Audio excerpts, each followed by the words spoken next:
This is Inside Indiana Business Radio for the afternoon of Monday, February 6th, 2023. I'm Alex Brown.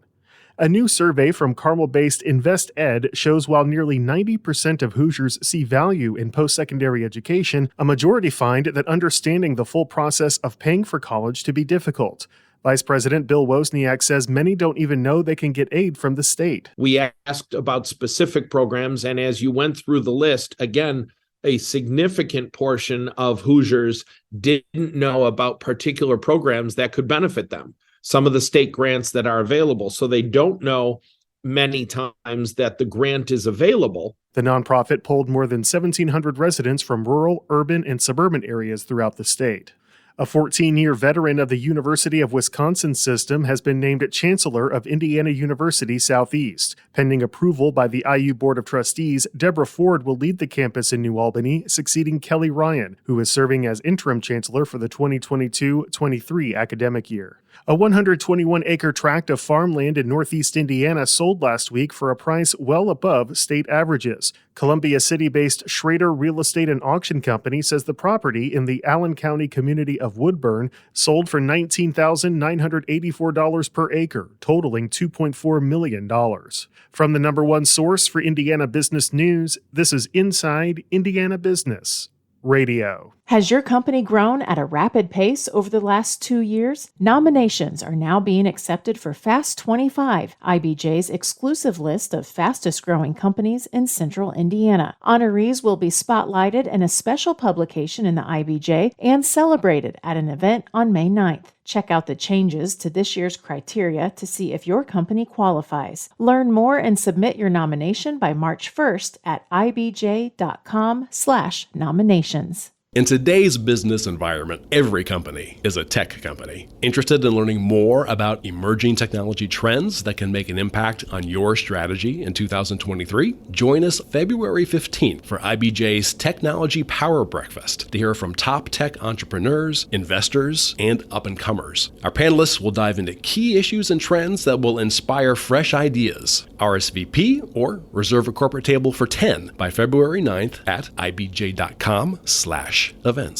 The city of Fort Wayne has launched a new initiative through its Community Development Division to support neighborhoods. IIB's Wes Mills has more. The Fortify Neighborhood Accelerator aims to strengthen developing and relaunching neighborhood associations throughout the city. Participants will take part in monthly in-person workshops that will cover topics such as governance, fundraising, community listening, and civic engagement. The program will also involve working with city staff to develop an action plan for their neighborhoods. Participants could be eligible to receive $5,500 in funds to complete a project from their plan. All neighborhood associations registered with the city are eligible to apply for the program. Applications are being accepted through March 3rd. You can connect to learn more about the program, including how to apply, at InsideIndianaBusiness.com.